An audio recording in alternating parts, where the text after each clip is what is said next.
Echinacea has a very distinct taste, and anyone that's ever taken some Echinacea tincture knows that it is a very lively, active flavor. So first off, we would consider this plant to be pungent in nature. It is very stimulating to the senses, to the sense of taste, but it's not pungent like hot and spicy, like taking something like cayenne pepper. It's more of a stimulating to just kind of your whole taste buds and taste receptors in that way. It's kind of hard to explain. One of the better ways, I think, to explain the nature of the taste of Echinacea is a word we refer to as diffusive.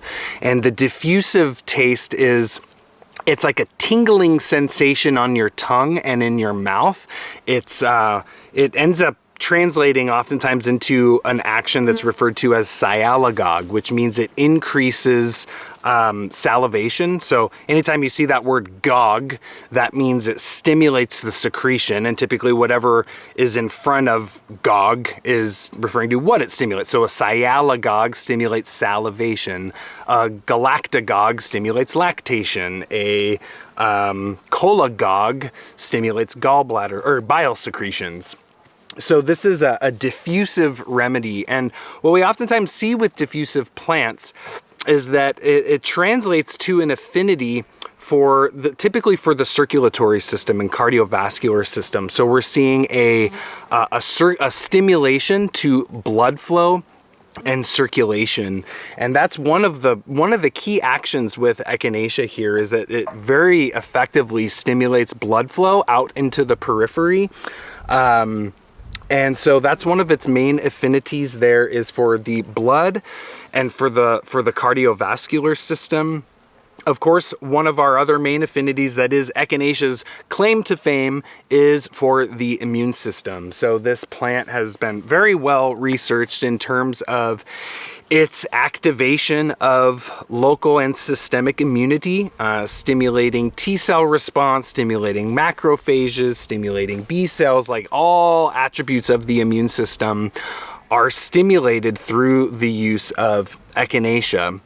And that's kind of what's led to its modern day usage, really, whenever anyone gets sick in any way, shape, or form, oftentimes.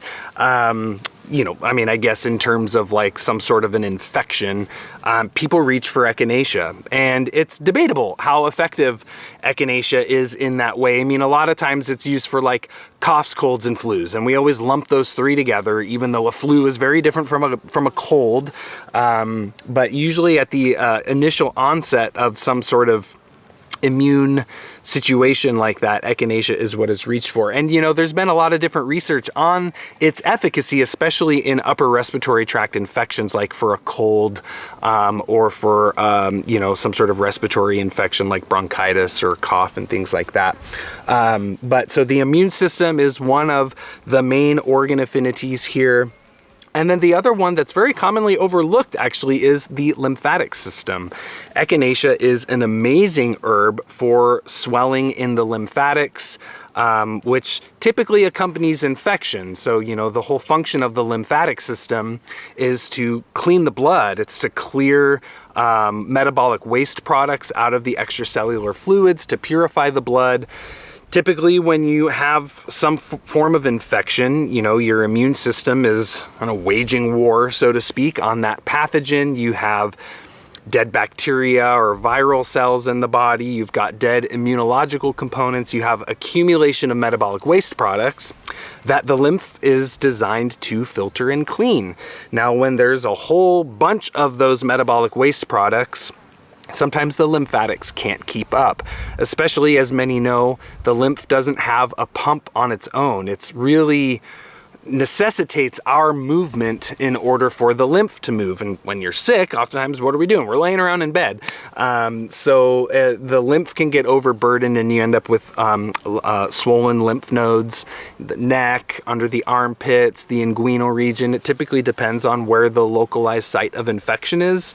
But point being, Echinacea has an amazing affinity for the lymphatics. So those are the main organ affinities that I tend to think of with Echinacea: the immune system, the blood, and connected to it, circulation, and the lymphatics. It's also a great skin and topical remedy. So, I mean, we could say it has an affinity. It's not, I don't really think of it as having an affinity for the skin, because affinity is usually, I think of it as like when you take it internally, where does it travel to? Typically with topical things, we're just putting it locally on the site that it needs to be placed upon.